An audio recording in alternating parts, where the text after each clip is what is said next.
The shuttle descended through the purple clouds of Valkyrie Prime, and the entire planet seemed to hold its breath.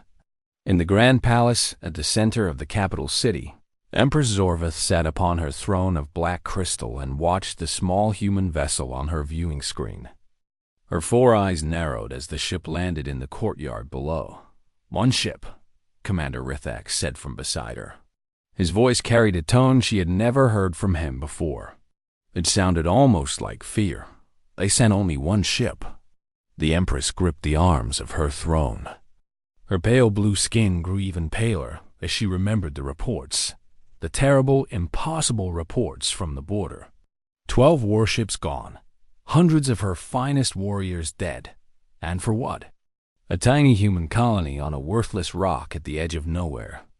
"Perhaps they are fools," she said, but her voice lacked conviction. Rithak shook his massive head. The old warrior had served her family for 3 generations. He had conquered worlds and crushed rebellions. He had never shown fear in battle. But now his hands trembled slightly as he checked his weapon. "The intelligence reports, my Empress," he said quietly. "You read them yourself. These humans, they are not like the others we have conquered." She had read the reports.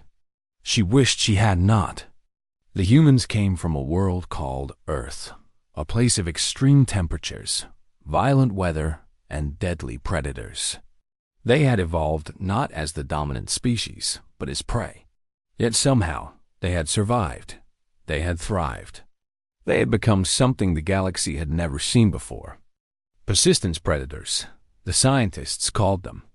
Creatures that did not need to be the fastest or the strongest. They simply never stopped. They chased their prey for days, across any terrain, through any weather, until the prey collapsed from exhaustion. And then they struck. The throne room doors opened, and the human walked in. He was smaller than she expected. The Valkyrie stood nearly 8 feet tall, with powerful limbs and armored skin. This human was barely 6 feet, with soft pink skin and no natural weapons she could see. He wore simple gray clothing and carried nothing in his hands. Yet every guard in the room took a step backward as he entered. The human walked calmly down the long hall toward her throne. His footsteps echoed in the sudden silence. He looked around, with curious brown eyes, studying the ancient tapestries and the crystal pillars as if he were a tourist visiting a museum. He did not seem impressed. He did not seem afraid. That was what disturbed her most. Every other species she had summoned to this throne room had shown fear.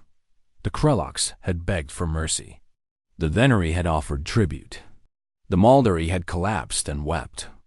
But this human simply walked forward with a slight smile on his face, as if he were meeting an old friend for lunch. "Empress Zorvath," he said, stopping at the proper distance and giving a small bow. "My name is Daniel Cole. I represent the United Earth Government. Thank you for agreeing to meet with me." His voice was calm and pleasant. His words were polite and formal. But the Empress noticed something in his eyes. Something sharp and calculating beneath the friendly surface. This human was studying her just as carefully as she was studying him. "You came alone," she said. It was not a question. "I did. Your government sends a single man to negotiate with the greatest empire in this sector of the galaxy. Should I be insulted?" Daniel Cole smiled. "I hope not. We meant no disrespect. Humans prefer to talk before we display force. We find it saves time and lives on both sides." Commander Rithak stepped forward. "You speak of force. What force could your people possibly bring against us? We command 1,000 warships. We have conquered 30 worlds." The human turned to look at the commander. For a moment, something flickered in his eyes. Something cold and ancient. The same look a predator gives when sizing up potential prey. "You commanded 1,000 warships," Daniel said softly. "I believe the number is somewhat lower now." The silence in the throne room was absolute. The Empress felt her heart beating faster. She remembered the footage from the border. The footage that had been classified at the highest level. The footage that showed what a single human pilot had done to her fleet. The scout fleet had been ordered to test the humans, to attack a small colony and gauge their response. It should have been easy. 12 warships against farmers and miners. But the humans had not surrendered. They had not fled. Instead, a single pilot in a damaged fighter had risen to meet the fleet. The battle had lasted 7 hours. 7 impossible hours. The human pilot had been wounded in the first minutes. Her ship had been burning, leaking atmosphere, barely functional. Any reasonable creature would have retreated. But she had not stopped. She had adapted. She had improvised. She had turned her dying ship into a weapon and thrown herself at the Valkyrie fleet again and again. When the battle ended, 12 warships were destroyed. The human pilot had been recovered by a rescue team, barely alive, but still fighting. And the Empress had learned a terrible truth about humanity. They did not know how to give up. "Please," the Empress said, gesturing to a seat beside the throne. "Sit. Let us discuss this matter like civilized beings." Daniel Cole raised an eyebrow. The Empress saw Rithak stiffen with shock. She had never offered a seat to any representative before.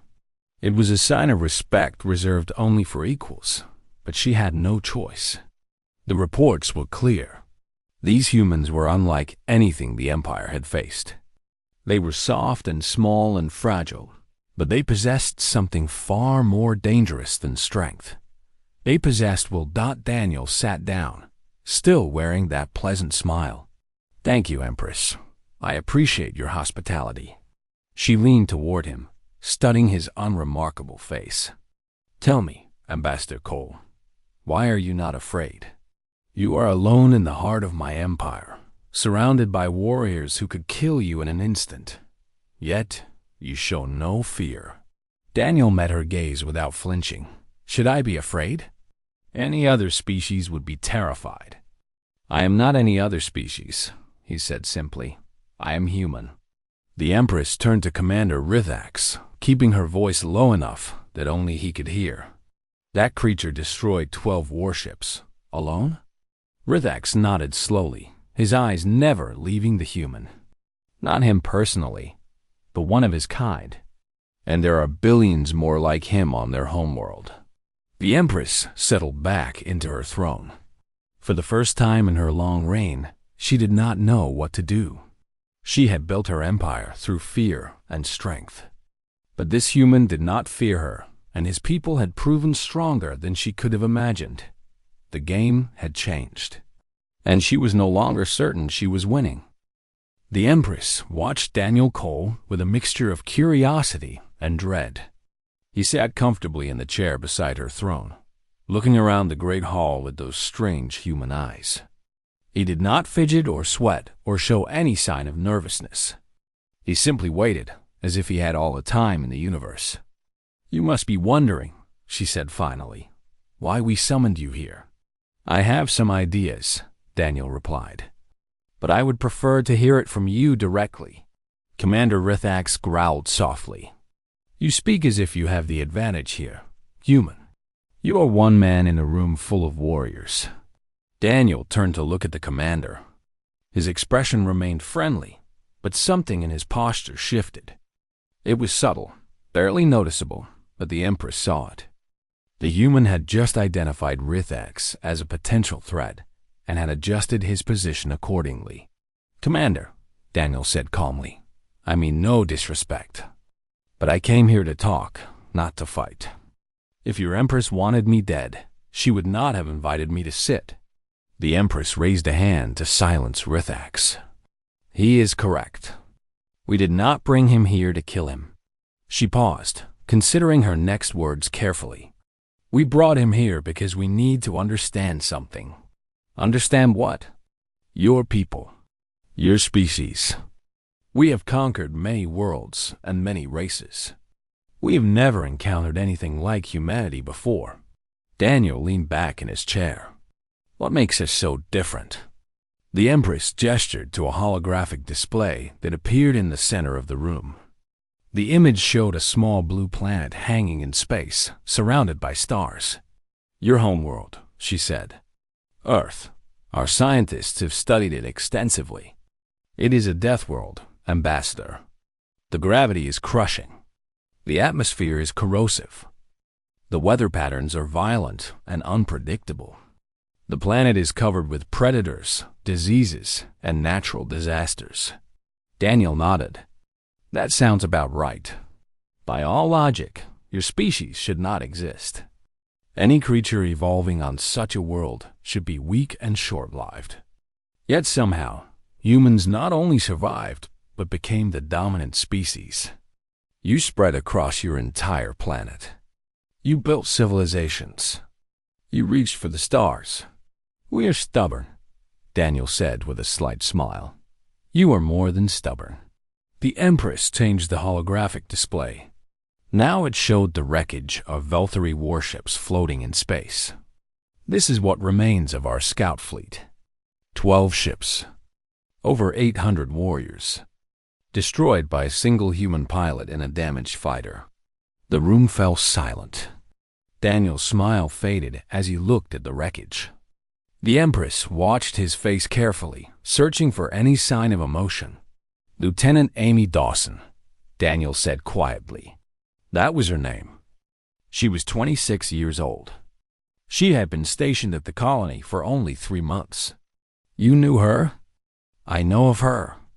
Every human knows what she did." The Empress switched the display again.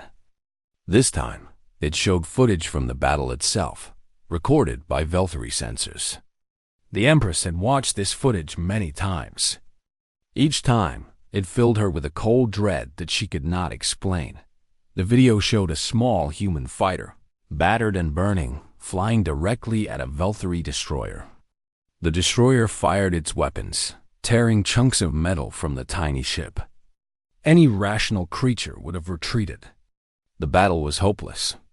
The human was outgunned and outnumbered. But the fighter kept coming. It dodged and weaved through the weapon's fire, taking hit after hit. The cockpit was breached. The engines were failing. Yet still it came, closing the distance until it was inside the destroyer's defensive range. And then, at the last moment, the human pilot fired everything she had left, directly into the destroyer's engine core. The explosion destroyed both ships. But somehow, impossibly, the human ejected just before impact. Her damaged escape pod tumbled through space as 2 more destroyers moved to intercept. "We thought she was finished," the Empress said. Her ship was gone. Her escape pod had no weapons. She was wounded and bleeding. The footage continued. The escape pod drifted toward one of the destroyers. Velthary soldiers prepared to board it and capture the human. They expected an easy prize. They were wrong. The pod's hatch exploded outward. Through the smoke and debris, the human emerged. She was covered in blood. Her left arm hung limp at her side. But in her right hand, she held a weapon, and in her eyes burned something that the Velthary had never seen before. She did not surrender. She did not beg. She fought with her final breath, taking 4 Velthary warriors with her before she finally collapsed. "Your soldiers saved her?" Daniel asked. "Our medics worked on her for 6 hours. We wanted to question her, to understand how she had done the impossible." The Empress shook her head slowly. She regained consciousness only once. "Do you know what she said?" "What?" "She asked if the colony had escaped. When we told her that the evacuation ships had reached safety, she smiled. Then she lost consciousness again." Daniel was quiet for a long moment. When he spoke, his voice was thick with emotion. "That is who we are, Empress. That is what it means to be human. We protect our own. We never stop. We never give up. Even when the fight is hopeless, we keep going. Why?" The Empress demanded. Why would she sacrifice herself for strangers? The colonists were not her family. They were not her tribe. She had no biological connection to them. She was human, Daniel said simply. They were human. That was enough. The Empress stared at him. In all her years of conquest, she had never encountered such a concept. The Velthari fought for power, for territory, for resources. They did not sacrifice themselves for strangers. This is what frightens me about your people, she admitted. I can understand an enemy who fights for survival. I can predict an enemy who fights for gain. But an enemy who fights for others, who throws away their life for people they have never met, that is something I cannot understand. And what I cannot understand, I cannot defeat. Daniel leaned forward. You do not have to defeat us, Empress. That is why I am here. We do not want war with the Velthari Empire. We want peace. Peace? Commander Rithak scoffed. After what we did to your colony? After we killed your people? Yes, Daniel said. Even after that. Humans are capable of great violence, Commander. But we are also capable of great forgiveness. We would rather build bridges than burn them. The Empress studied him carefully. And what would this peace require? First, the release of any prisoners you took from the colony. We know you are holding survivors. The room went very still. The Empress had hoped the humans did not know about the prisoners. She had planned to use them as bargaining chips. You are well informed, she said. We are thorough, Daniel replied. His voice remained calm, but there was something new in it. Something hard and cold. Release the prisoners, Empress. Let us begin our relationship with an act of good faith. Because the alternative... He did not finish the sentence. He did not need to dot. The Empress glanced at the holographic display, still showing the wreckage of her fleet. One pilot had done that. One wounded, dying human in a broken ship. She did not want to imagine what billions of them could do. The private council chamber was smaller than the throne room, but no less impressive. Ancient weapons hung on the walls, trophies from 1,000 conquered worlds. The Empress sat at the head of a long table made from the bones of some massive creature. Daniel Cole sat across from her, still wearing that infuriating calm expression. High Advisor Meltos stood in the shadows, watching the human with suspicious eyes. He had served the Empress for decades, guiding her through political storms and military campaigns. He did not trust this soft pink creature. You asked for the prisoners, the Empress said. What do you offer in return? Peace, Daniel replied. Trade. Mutual respect between our peoples. The Velthari Empire and the United Earth Government can be partners instead of enemies. Meltos stepped forward. Partners? You speak as if your tiny species is our equal. The Velthari have ruled this sector for 10,000 years. Your people have been in space for barely 2 centuries. Daniel turned to look at the advisor. And in those 2 centuries, we have expanded faster than any species in recorded history. We have colonies on 300 worlds. We have trade agreements with dozens of alien civilizations. We have never lost a war. You have never faced the full might of the Velthari Empire, Meltos said coldly. No, and you have never faced the full might of humanity.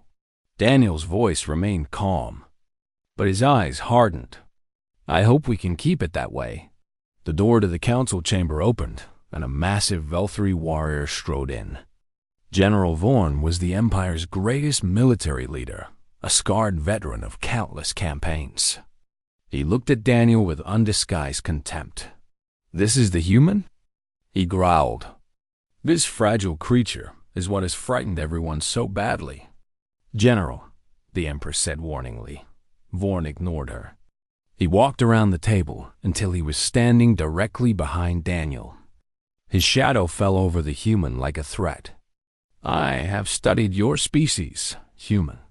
You are weak. Your bones break easily. Your skin tears with the slightest pressure. You cannot survive in vacuum or extreme temperatures. You are prey animals pretending to be predators. Daniel did not turn around. He did not move at all.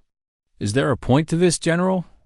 Vorn leaned down until his face was inches from Daniel's ear. My point is that we should not negotiate with you. We should crush you. Take this one prisoner and demand humanity's surrender. The Empress saw what happened next, though she almost did not believe it. Without any visible movement, without any warning, Daniel shifted in his chair. Suddenly, he was facing Vorn, and something small and sharp was pressed against the General's throat. You really should not stand that close to a human, Daniel said quietly. Vorn froze. His eyes went wide with shock. He had not even seen the human move. One moment the creature had been sitting peacefully at the table. The next, he had produced a weapon from somewhere and had it positioned at the General's most vulnerable point. How? Vorn whispered. Humans are not as slow as we look, Daniel said. We evolved as prey, General. That means we are very good at sensing threats. We are also very good at responding to them. Commander Rithax moved toward them, reaching for his weapon. Daniel's free hand came up in a warning gesture. I would not do that, Commander. This situation can still end peacefully. But if anyone else moves, I cannot guarantee the General's safety. The Empress raised her hand, stopping Rithax. She stared at Daniel with new understanding. The human had been weaponless when he arrived. Her guards had scanned him thoroughly. Yet somehow, he had a blade at Vorn's throat. Where did you get that weapon? She asked. Daniel smiled slightly. I made it about an hour ago, from materials I found in your guest quarters. Impossible, Meltos said. We removed everything that could be used as a weapon. You removed everything a Veltari could use as a weapon. Humans are more creative. Daniel slowly lowered the blade and stepped away from Vorn. I apologize for the demonstration, Empress, but I wanted to make a point. Vorn stumbled backward, clutching his throat. His face was twisted with rage and humiliation. You dare threaten me? I dare nothing, General. I simply showed you what you were dealing with. Daniel placed the small blade on the table. It looked like a piece of decorative metal, sharpened to a fine edge. Every human is like this. We assess threats constantly. We prepare for danger without thinking about it. We improvise weapons from anything available. It is not something we choose to do. It is simply who we are. The Empress picked up the improvised blade, turning it over in her hands. It was crude, but effective. Any of her guards could have made something similar, given time and tools. But this human had done it casually, probably while waiting for the meeting to begin. You are trying to frighten us, she said. No, Empress. I'm trying to help you understand. Daniel sat back down, as calmly as if nothing had happened. Humanity does not want war with your empire. But if you force us into a war, you will lose. Not because we are stronger than you. Not because we are smarter. But because we will never stop. We will adapt. We will learn. We will turn your own weapons against you. And we will keep coming until one side is completely destroyed. Vorn snarled. Then we will destroy you first. You are welcome to try. Daniel's voice was cold now, all pretense of friendliness gone. But I should warn you, humans have a saying. If you strike at us, you had better kill us. Because if you leave even one of us alive, we will find you. We will hunt you. And we will never, ever forgive. The room was silent. Even Vorn seemed shaken by the quiet certainty in the human's voice. The Empress made her decision. General Vorn, you will return to your quarters and remain there until I summon you. Commander Rithax, ensure he complies. Vorn's face twisted with fury, but he knew better than to argue with the Empress directly. He stormed out of the chamber, followed by Rithax.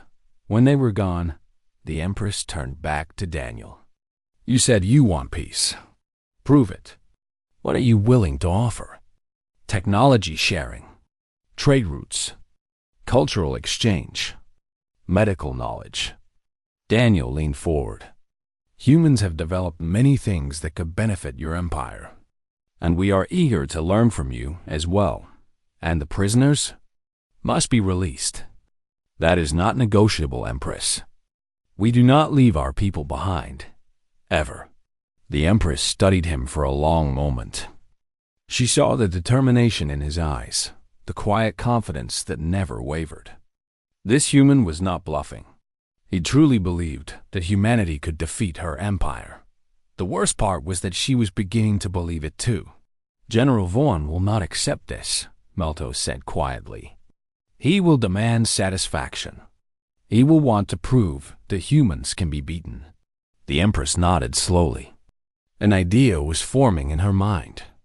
A way to test the human without starting a war. There is a tradition among our people, she said. When two parties cannot reach agreement, they may settle their dispute through ritual combat. Daniel raised an eyebrow. You want me to fight? Not to the death. Simply until one party yields. If you win, the prisoners will be released and we will discuss peace. If you lose, she smiled coldly, then we will see how much humanity truly values their captured people. Daniel was silent for a moment. Then he nodded. I accept. But I have one condition. Name it. If I win, you meet with our full diplomatic team. No more threats. No more games. Real negotiations for lasting peace. The Empress extended her hand in the human gesture of agreement. Done. Daniel shook her hand, his grip firm and steady. Then let us settle this. The Imperial Arena was a massive structure at the heart of the capital city. It could hold 100,000 spectators, and today, every seat was filled. Word had spread quickly through the Empire. A human would face the Valtteri champion in ritual combat. Daniel Cole stood at one end of the arena, looking up at the roaring crowds. They were chanting something in their language, and he did not need a translator to understand the meaning. They were calling for his blood. Commander Rithax approached him from behind. You do not have to do this, he said quietly. The Empress would accept her withdrawal. There would be no shame in it. Daniel turned to look at the old warrior. Would there not? Rithax hesitated. The champion has never been defeated. He has killed over 200 opponents in this arena. He's the greatest warrior our species has ever produced. Then it should be an interesting fight. The commander studied Daniel with something that might have been respect. You truly are not afraid, are you? I am terrified, Daniel admitted. But fear does not control me. I control it. A horn sounded across the arena, and the crowd fell silent.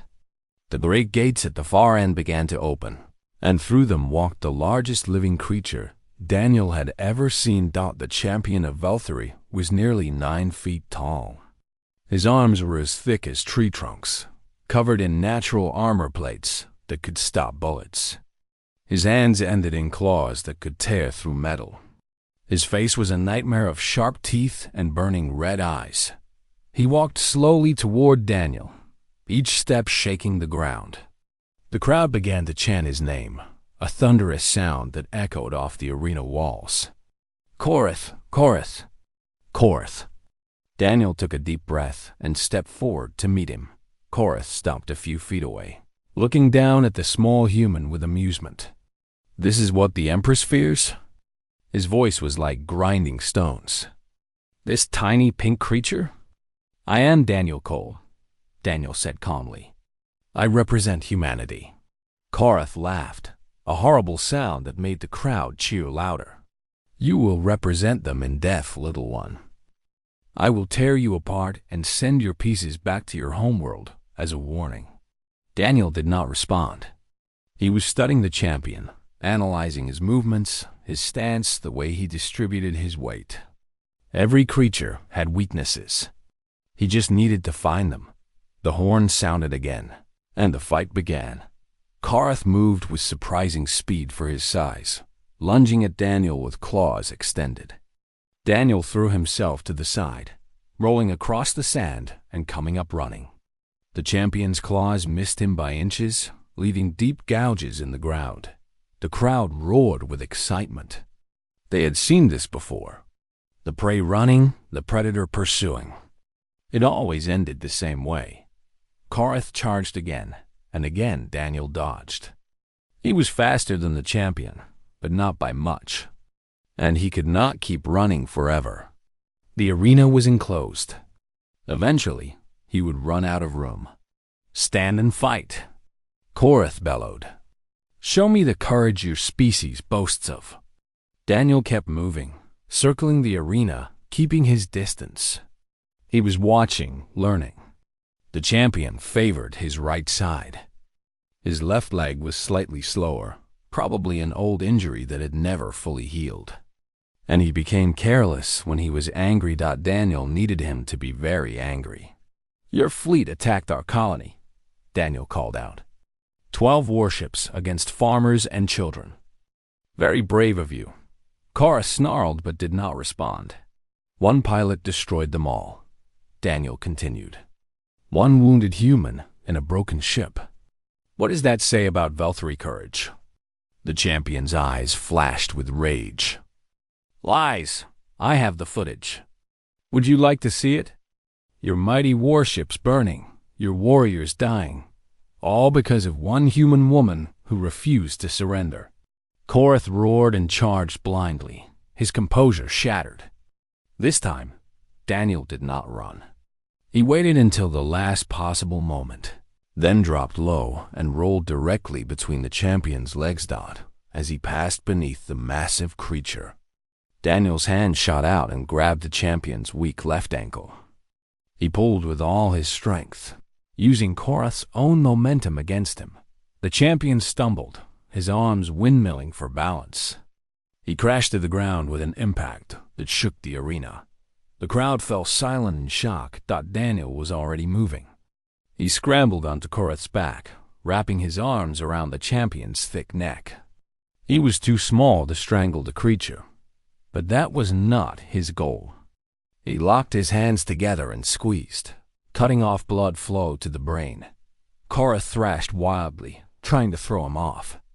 He slammed his back against the ground, crushing Daniel beneath his weight. The pain was incredible. Daniel felt his ribs crack, felt blood fill his mouth. But he did not let go. Humans did not let go. Karth rolled over, grinding Daniel into the sand. He reached back with his massive hands, trying to grab the tiny creature clinging to his neck. His claws tore through Daniel's clothing, leaving deep gashes in his flesh. Still, Daniel held on. The crowd was screaming now, but Daniel could not hear them. His world had narrowed to a single point of focus. Maintain the hold. Do not let go. Never let go. Karth's movements began to slow. His thrashing became weaker. His arms dropped to his sides.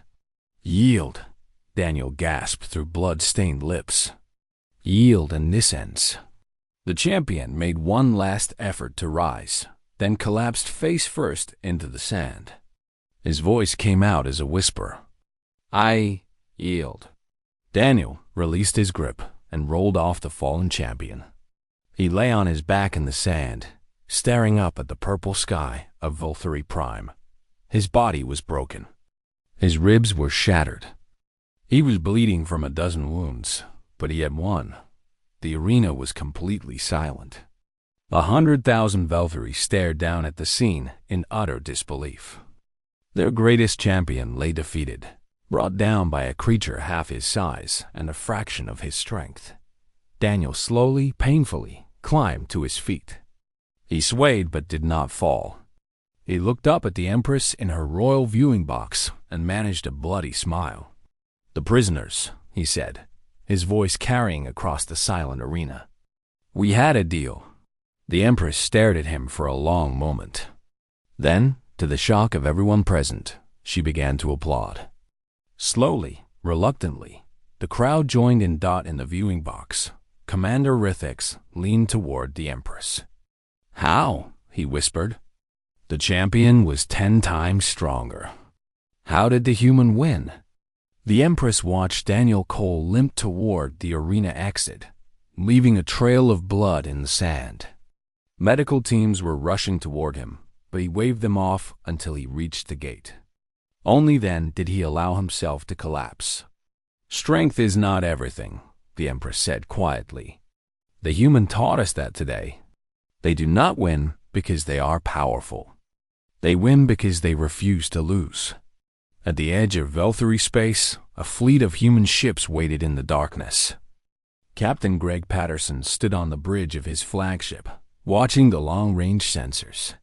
"Sir," his communications officer said, "we are receiving a signal from the planet. Ambassador Cole has made contact." "And?" The officer smiled. "He won. The Empress has agreed to release the prisoners and begin peace negotiations." Patterson let out a breath he had not realized he was holding. That crazy fool actually did it. "Sir, there is more.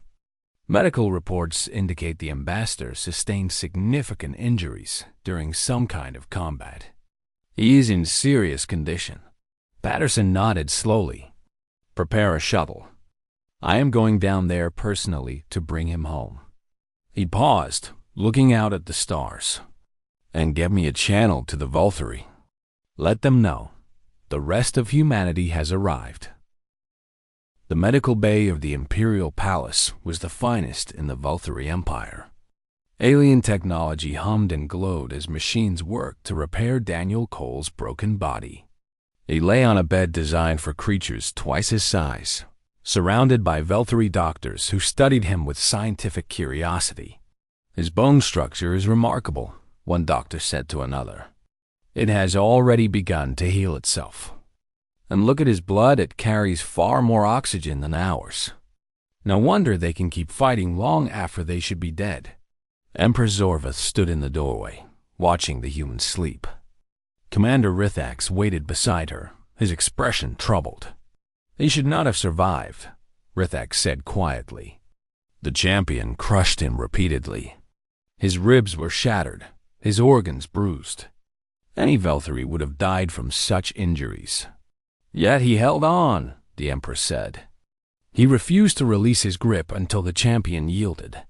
She shook her head slowly. "We have underestimated these creatures, Commander. Badly."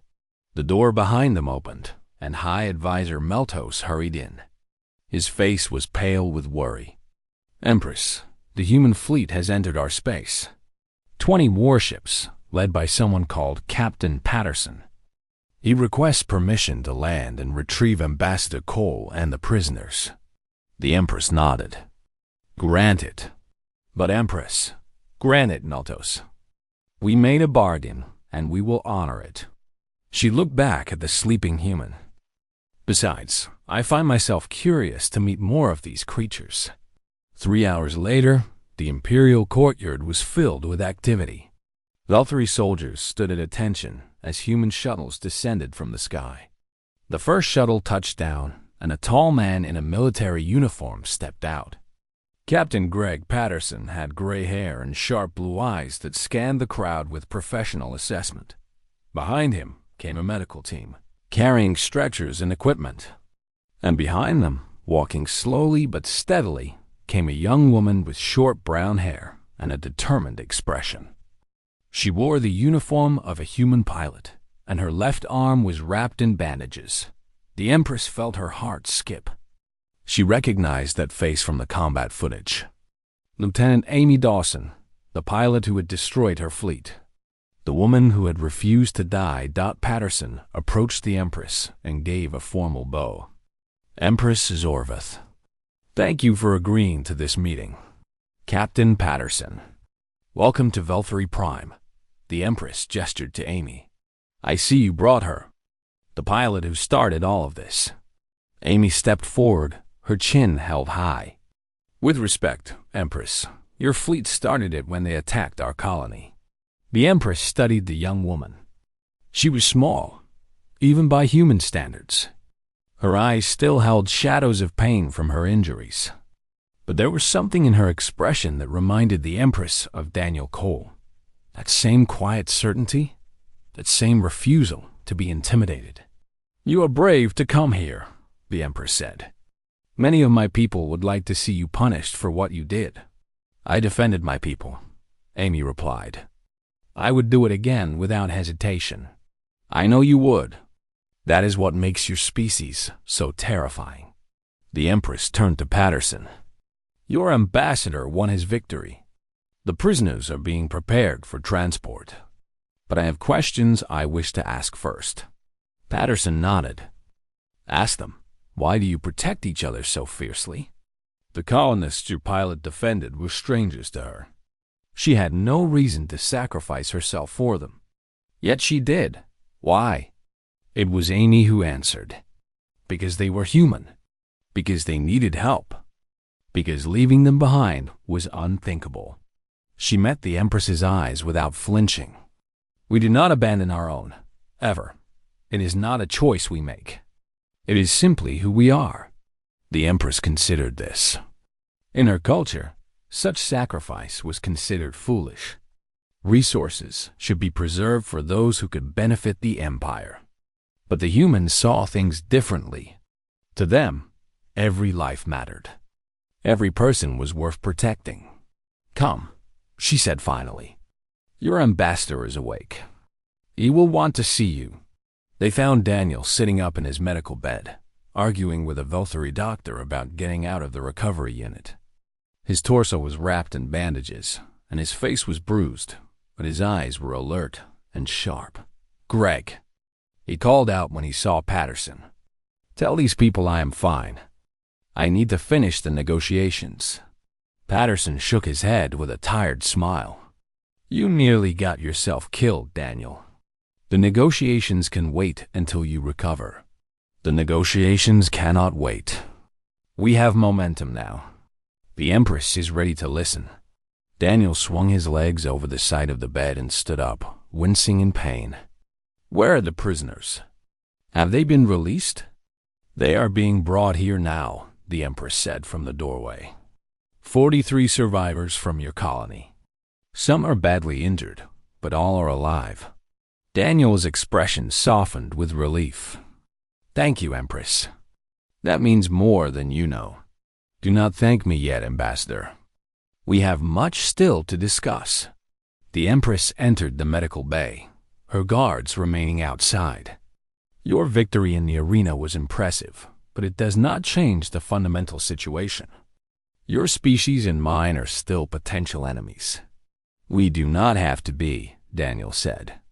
"That is what I have been trying to tell you. Humans do not seek conquest. We seek connection, trade, partnership. We want to build something together, not destroy each other. And if we refuse..." Daniel met her gaze steadily. "Then we will defend ourselves. As we always have. As we always will." He paused. "But I do not think you will refuse. I think you are smarter than that, Empress. I think you have seen what humanity can do, and you know that a war between us would devastate both our peoples." The Empress was silent for a long moment. She looked at Daniel, at Patterson, at Amy Dawson.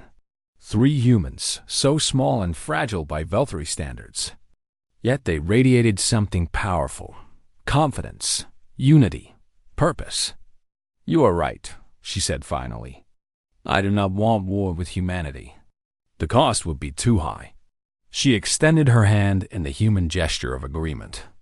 "I propose a formal alliance between our peoples. Trade agreements, technology sharing, and mutual defense against common threats." Daniel took her hand and shook it firmly. "Agreed. I will need to consult with my government, of course, but I believe they will accept." The Empress nodded. "There is one more thing I wish to understand." She turned to face all 3 humans. "You came here alone, Ambassador. You faced our champion in combat. You risked your life for people you had never met. Were you not afraid that we would simply kill you and take what we wanted?" Daniel smiled, the same calm smile he had worn since the moment he arrived.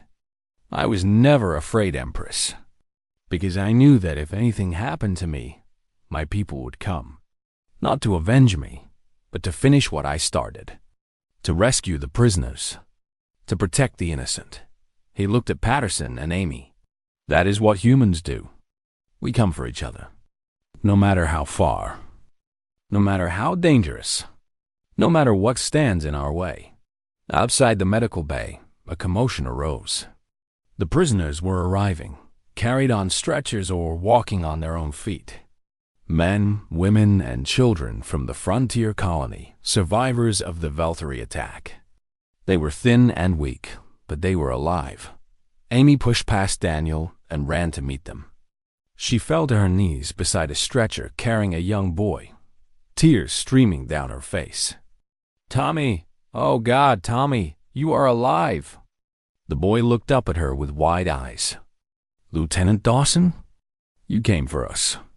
"Of course I did." She hugged him gently, careful of his injuries. "I told you I would. I promised." The Empress watched the reunion with something she had never felt before. It was not fear or confusion. It was something warmer, something almost like admiration. "We must never make enemies of these creatures," she said softly to Commander Rithax. "They protect their own, no matter the cost. That is a strength we cannot defeat." Rithax nodded slowly. "Then we should make sure they have no reason to become our enemies." As the sun set over Valkyrie Prime, painting the sky in shades of purple and gold, two species that had nearly gone to war began the long journey toward peace. Human and Valkyrie walked together through the Imperial courtyard, carrying the wounded, supporting the weak, building the first fragile bonds of trust dot and across the galaxy. The word spread like fire. The humans had arrived, and the universe would never be the same. They were small and soft and breakable, but they never gave up. They never abandoned their own, and they never, ever stopped. For the first time in 1,000 years, the great powers of the galaxy looked toward a small blue planet called Earth, and felt something they had not felt in ages. Hope, and just a little bit of fear.